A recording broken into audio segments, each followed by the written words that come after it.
Hello students, आज हम discuss करेंगे सर्च इंजन के बारे में और नेट सर्फिंग के बारे में। सर्च इंजन क्या होता है? सर्च इंजन एक ऐसा प्रोग्राम है जिसकी सहायता से हम दर्शाए गए कीवर्ड प्रोग्राम को सर्च कर सकते हैं। मतलब अगर हमें इंटरनेट पे कुछ सर्च करना है तो हम किसका यूज़ करते हैं? सर्च इंजन का यूज़ करते हैं। और सबसे कॉमन सर्च इंजन जिसका हम यूज़ करते हैं वो है गूगल। कुछ भी सर्च करना होता है तो हम किसकी हेल्प लेते हैं? गूगल की हेल्प लेते हैं। तो गूगल क्या है? हमारा सर्च इंजन। इसके अलावा बिंग, याहू, ये भी क्या है? सर्च इंजन के ही एग्जाम्पल हैं। इनके द्वारा भी हम सर्च कर सकते हैं। अब सर्च करते कैसे हम? अगर हमें कुछ भी सर्च करना है तो हम वो जो वर्ड है वो कीवर्ड वहाँ पे लिखेंगे और उससे रिलेटेड जो वेबसाइट्स हैं जिसमें वो वर्ड फाउंड होगा या उससे रिलेटेड टॉपिक से रिलेटेड जो भी वेबसाइट्स होंगी वो सारी हमारे आगे उनके पेजेस का लिंक जो है वो ओपन हो जाएगा। जैसे आपने इनपुट डिवाइसेस के बारे में सर्च करना है तो आप गूगल पे जाओगे, आप सर्च बार पे लिखोगे इनपुट डिवाइसेस। इनपुट डिवाइसेस से रिलेटेड जो जो इन्फॉर्मेशन उस वेब सर्वर पर उस सर्च इंजन को अवेलेबल होगी वो सारी जो है इन्फॉर्मेशन वो आपके सामने उसके लिंक जो है वो दिखा देगा। अब आपको जो इन्फॉर्मेशन चाहिए आप किसी भी पर्टिकुलर लिंक को ओपन करके वो इन्फॉर्मेशन देख सकते हो। अब सर्च इंजन प्रोग्राम जो है उसे हम क्या कहते हैं? स्पाइडर या क्रॉलर कहते हैं। इसके द्वारा या जितने सक्षम हो उतने डॉक्यूमेंट को खोजता है। कैसे काम करता है सर्च इंजन? कि आपने कोई पर्टिकुलर कीवर्ड लिखा, अब उसके जो प्रोग्राम है जिसको हम बोलेंगे स्पाइडर या क्रॉलर, जैसे कि डायग्राम बना हुआ है उसमें बताया हुआ है, वो क्या करेगा? वो इस जहाँ जहाँ पे उसको वो वर्ड फाउंड होगा डिक्शनरी में, ऑनलाइन हेल्प लेगा या वेब सर्वर पे, जहाँ पे भी उसको वो वर्ड फाउंड होगा वो सारी इन्फॉर्मेशन को कलेक्ट करेगा।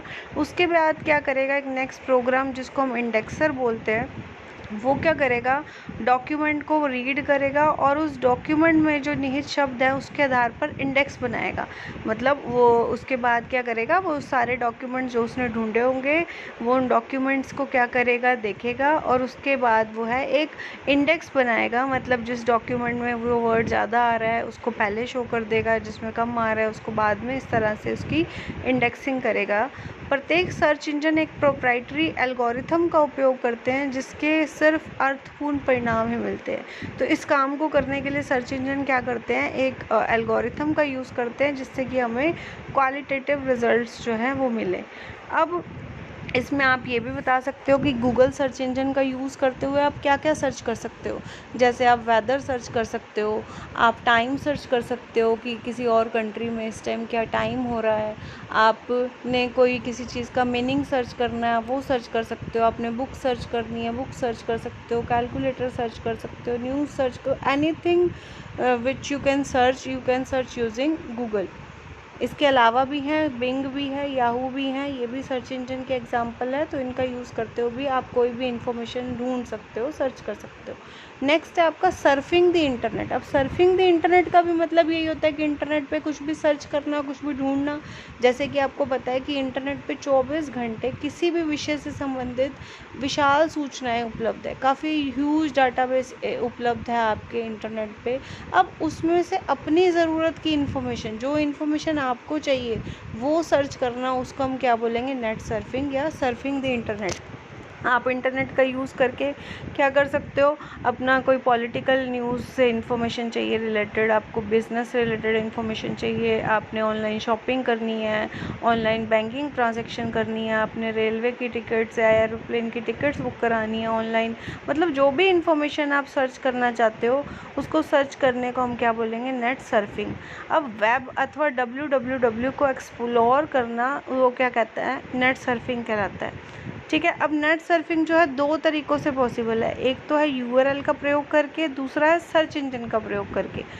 ठीक है। नेट सर्फिंग का क्या मतलब हो गया? इंटरनेट पे उपलब्ध जो ह्यूज डाटाबेस है उसमें से अपनी ज़रूरत की इन्फॉर्मेशन को ढूंढना, मतलब वेब को एक्सप्लोर करना, उसको हम क्या बोलेंगे? Net surfing.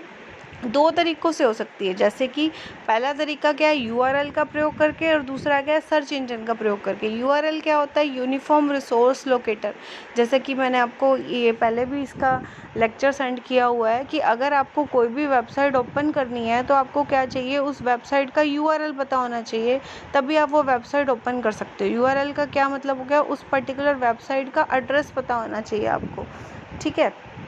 और अगर एड्रेस नहीं पता तो आप क्या करोगे, सर्च इंजन का यूज़ करोगे। इसका हम एक एग्जांपल लेते हैं कि अगर आपने क्या करना है, अपना रिज़ल्ट सर्च करना है, तो आपने अपना रिज़ल्ट सर्च करना है, तो उसको सर्च करने के लिए आपको पता है यूआरएल कि कौन सी वेबसाइट पे सर्च करना है, और आपकी वेबसाइट कौन सी होगी, cdlu-result.ac.in।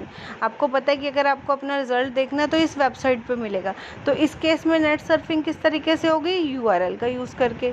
ठीक है, तो इस तरीके इसमें आप क्या करोगे, सबसे पहले तो वेब ब्राउज़र ओपन करोगे। सबसे पहले अगर आपको अपने कंप्यूटर पे कोई भी वेबसाइट ओपन करनी है तो उसके लिए आपको क्या करना पड़ेगा, वेब ब्राउज़र पे क्लिक करोगे।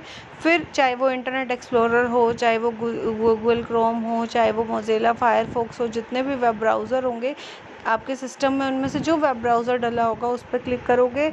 उसके बाद जो एड्रेस बार आएगी, एड्रेस बॉक्स आएगा, उसमें आप यूआरएल लिखोगे उस वेबसाइट का जो आपने खोलनी है।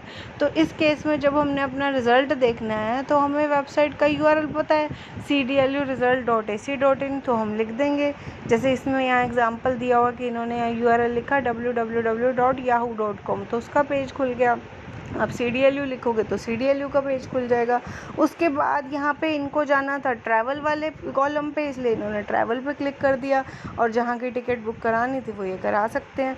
अब अगर हम रिज़ल्ट का एग्जांपल लें तो जैसे CDLU की वेबसाइट हमारे सामने ओपन होगी, उसमें से हम रिज़ल्ट वाले पेज पे चले जाएंगे और उस पर अपना रोल नंबर डाल के, अपनी क्लास डाल के हम क्या कर सकते हैं, अपना रिज़ल्ट देख सकते हैं। तो ये क्या हो गया, हमने नेट सर्फिंग की उस केस में जब हमें वेबसाइट का एड्रेस पता था, उसका यूआरएल पता था।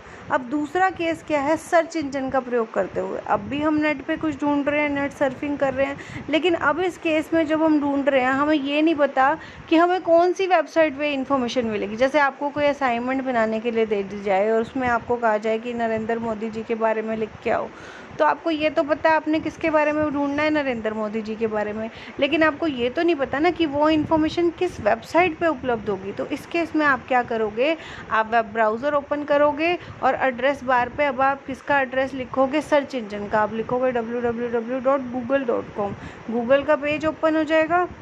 और जब ये पेज ओपन होगा, यहाँ पे आपने जो भी इन्फॉर्मेशन सर्च करनी है, जैसे आपने नरेंद्र मोदी जी के बारे में सर्च करना है तो यहाँ पे उनका नाम लिख दोगे, उसके बाद एंटर प्रेस करोगे, तो उसके बाद क्या आ जाएगा, उनसे रिलेटेड जो भी जितने भी पेजेस वेब पे अवेलेबल होंगे वो सारे आपके सामने ओपन हो जाएंगे।